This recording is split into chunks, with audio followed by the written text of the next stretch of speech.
자, 그래서 우리가 서신서는 주로 선교 시대에 쓰여졌어요, 그렇죠? 그리고 그 중에 여러 개는 사도행전이 마감한 시대 이후에 또 쓰여진 것들도 있다는 것이죠. 그래서 사도행전이 주 30년에서 60년까지의 약 30년을 커버하고 있다면 우리 서신서들은 주 48년 정도부터 거의 90년까지 거의 뭐 90년, 95년, 뭐 96년 이 정도까지 우리가 쓰여졌다라고 볼 수 있습니다. 그래서 서신서는 교회와 개인에게 보낸 편지이고 믿음을 격려하고 또 신앙생활을 지도하기 위한. 그러니까 우리가 서신서를 통해서 믿음을 어떻게 우리가 가져야 되는지 구체적으로 복음서는 우리가 예수님이 어떤 분이라는 것을 알고 우리 십자가가 뭔지를 우리가 알았다라면 이제 구체적으로 우리 믿음을 어떻게 해 나가야 될 것인가 굉장히 실천적이죠. 그러니까 서신서를 보면 매우 실천적인 거예요. 그리고 항상 사도 바울도 앞에 부분은 교리를 설명하다가 뒷부분에 가면 주로 뭘 말씀하냐면 적용을 중심으로 이야기를 해요. 항상 앞부분은 이론, 뒷부분은 적용 중심으로 이렇게 이야기를 많이 하기 때문에 우리가 서신서를 또 읽는 것이 굉장히 우리가 실질적으로 우리의 삶의 믿음을 어떻게 우리가 가져야 되는지 구체적인 신앙생활의 원리들을 제시하고 있다는 거예요. 그래서 우리가 어떤 밭이냐에 따라서 우리가 그 말씀이 전혀 달라질 수가 있다는 거예요. 그리고 복음서 사도행전을 뭐 간단하게 뭐 구분하면 뭐 복음서 사도행전의 역사를 다룬다면 서신서는 교리를 다루고 복음서 사도행전이 5권이죠. 내복음서와 사도행전. 서신서는 21권. 그다음에 이제 복음서 사도행전이 과거에 초점을 맞춘다면 서신서는 현재에 초점을 맞추고 복음서 사도행전이 민족적이라면 서신서는 개인적인 그런 초점을 맞추고 있고요. 그다음에 이제 5차 전도 여행. 앞에 부분은 이제 총 결산해서 1차부터 4차까지 그림을 한 거고요. 5차는 아마도 이렇게 해서 스페인까지 아마 갔다 오지 않았을까. 이제 우리가 그렇게 이제 우리가 예상하고 있는 겁니다. 100%는 정확한 건 아니에요. 그리고 사도 바울도 순교하고 죽어요.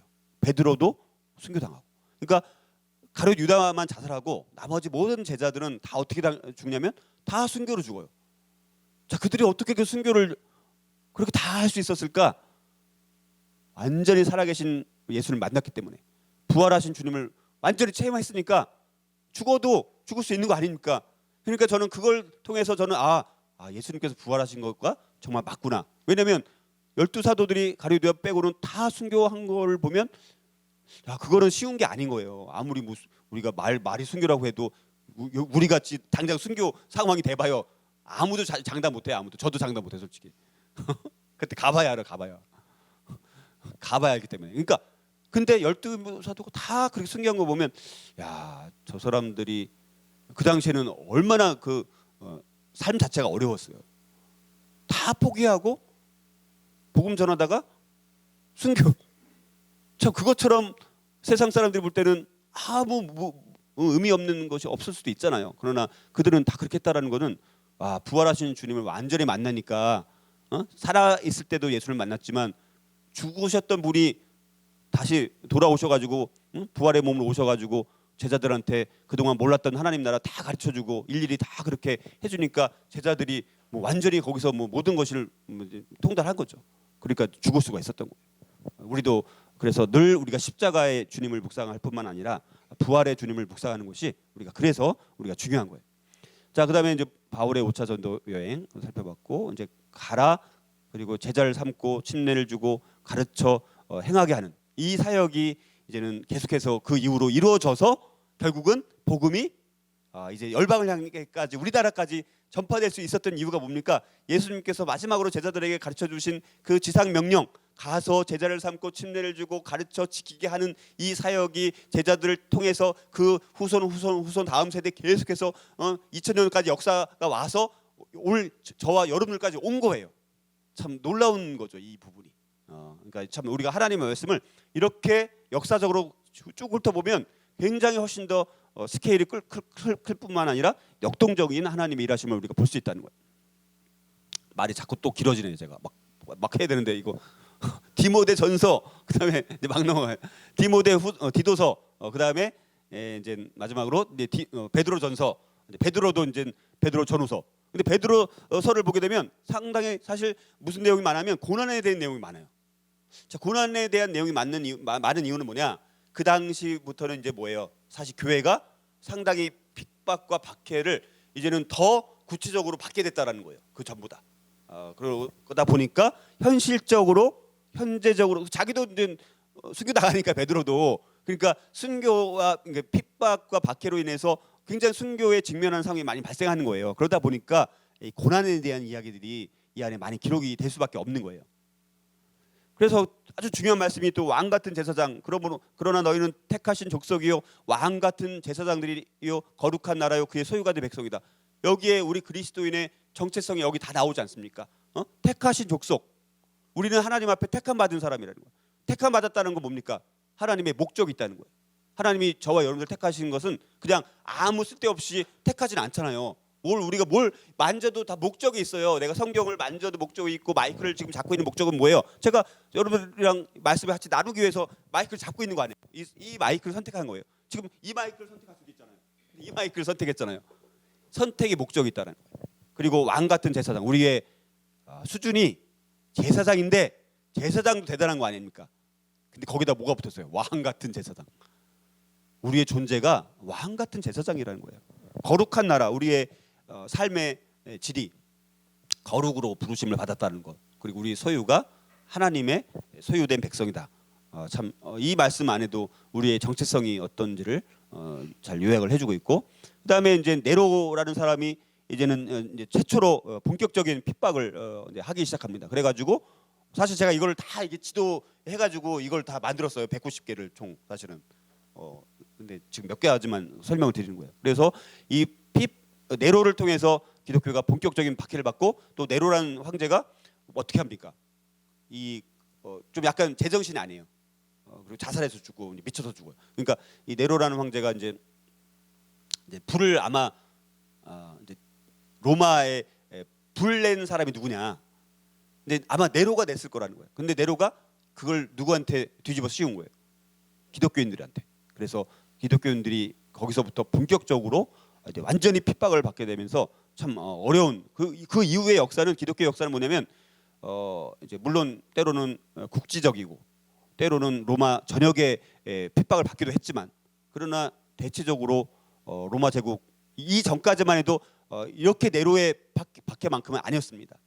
그래도 왜냐하면 로마 제국의 이 종교 정책이 어느 정도 그 자율권을 주었어요. 사실은 황제도 섬기게 했지만 그 지역마다 상당히 자유권을 허용했기 때문에 로마 제국이라는 엄청나게 큰 영토가 그렇게 돌아갈 수가 있었어요. 근데 이 시기부터는 이제 기독교는 핍박받는 종교가 되어졌고, 요때 네로의 기독교 박해 때 아마도 바울과 베드로가 이 시기에 순교 당하지 않았을까, 우리가 그렇게. 그래서 베드로와 바울이 순교 시기가 66년부터 68년 요 사이에 순교 당했을 것으로 이제 보여지는 거예요. 다 그 로마 지역에서 순교를 당했기 때문에. 베드로후서. 그래서 이제 이러니까 뭐예요? 참 믿음. 이 믿음이라는 것이 어떤 건지에 대해서 한번 돌아보는 거죠. 베드로 같은 경우도. 그러니까 그 당시의 상황과도 그 서신서가 밀접하게 관련이 있습니다. 그러니까 이런 배경을 알고 서신서를 보면 훨씬 더 그것이 더 이해가 되는 거예요. 입체적으로. 그다음에 뭐 신성한 성품에 참여하는 자가 어떤 사람이 되어야 될지를 말씀을 하고 있고, 그다음에 베드로가 이제 순교당하는 64년에서 66년 사이쯤에 아마 순교 당했을 것으로 보고, 그리고 요거를 이제 배경으로 영화를 만든 게 쿼바디스라는 이제 영화인 거예요.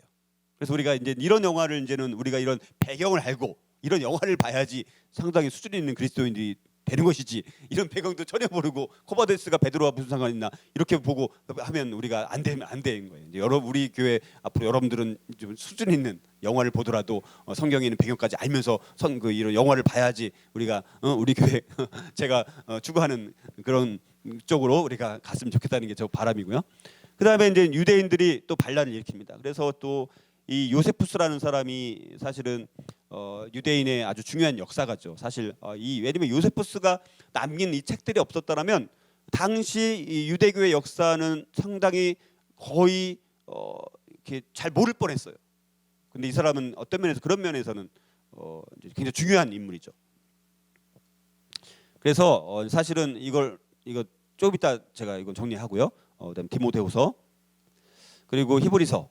히브리서는 저자가 정확히 누군지 모르지만 굉장히 또 사실은 히브리서는 진짜 신약 중에서 이렇게 정말 만약에 한 권을 정말 연구를 해보고 싶다면 어느 거를 하고 싶냐면 저는 히브리서도 한번 공부를 더 자세히 해보고 싶은 거예요. 그러니까 히브리서는요, 그 안에 믿음이라는 것이 아주 너무 자세히 설명되어 있습니다. 너무너무 좋은 서신서예요.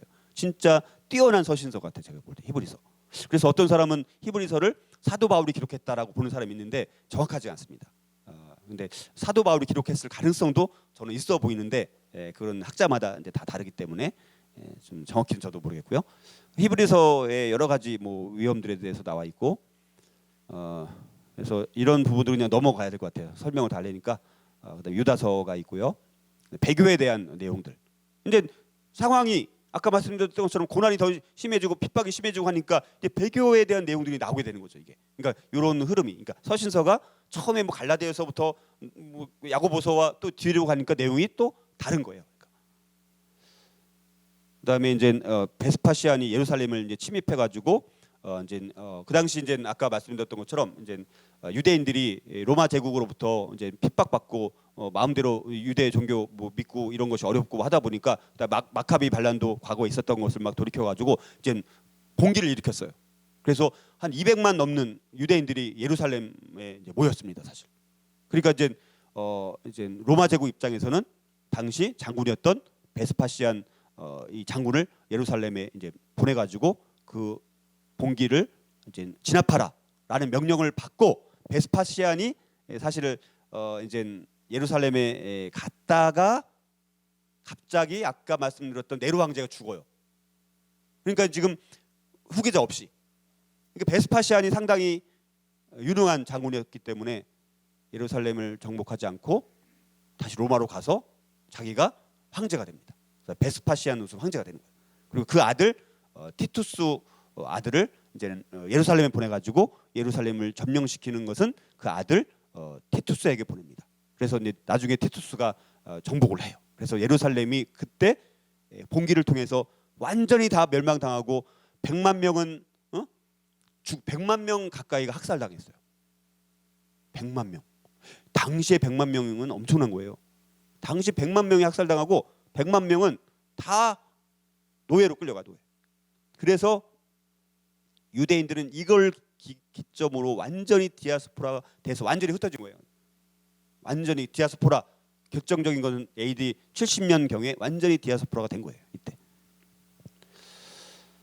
그다음에 여기 거기 빈칸이 어디 하나 있었는 것 같은데요. 어디요? 성경적 사건. 그 파괴된 예루살렘. 그러니까 베스파시안 황제 때 예루살렘이 이제 파괴되었다라는 거예요. 그다음에 디도가 예루살렘을 이제 점령하게 되어집니다. 예루살렘이 AD 70년에 완전히 이제 멸망당한 거예요. 근데 이거는 이제 여기 보면 이제 카이사르 잠깐 저번에 설명했던 건데 여기 기사와 이적 그리고 전조를 무시하는 것이 아니라 하나님으로부터 옴을 볼 수 있어야 된다. 예루살렘 징조에 대한 모든 것들 이런 것들이 사실 다 징조로 나와 있었거든요. 그리고 이제 종말에 관한 마태복음이라든가 또 마가복음이라든가 또 이제 누가복음이라든가 예루살렘 멸망에 대해서 다 예언을 하셨어요 이미. 그래서 예루살렘이 멸망당했을 때 그런 징조가 있었을 때 기독교인들은 어떤 펠라라는 곳으로 다 도망가요. 그러니까 그리스도인들 유대인들 말고 예루살렘에 있는 그 이제 우리 그리스도인들 예수님을 믿은 사람들은 그 펠라라는 곳으로 도망가서 거기서 살아남아요. 그리고 이제 예루살렘에 그냥 무턱대고 남아 있었던 200만 명은 학살당하거나 노예로 끌려가게 돼요. 그리고 일부가 마사다라는 곳으로 도망가서 1000여 명이 거기에서 이제 끝까지 한 2, 3년 버티다가 다 자살하고 죽어요. 저 로마 군인들에게 죽느니 다 죽자. 마사다라는 곳에 다 죽어요. 그게 유대인들의 거기가 종말이나 마찬가지인 거예요.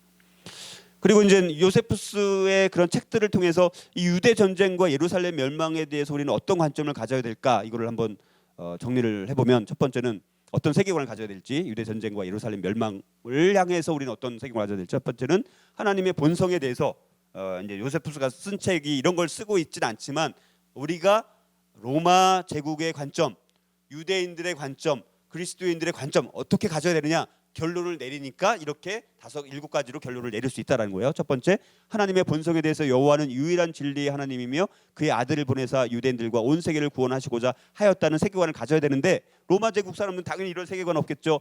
유대인들도 이런 세계관 없는 거예요. 예수님을 안 믿으니까.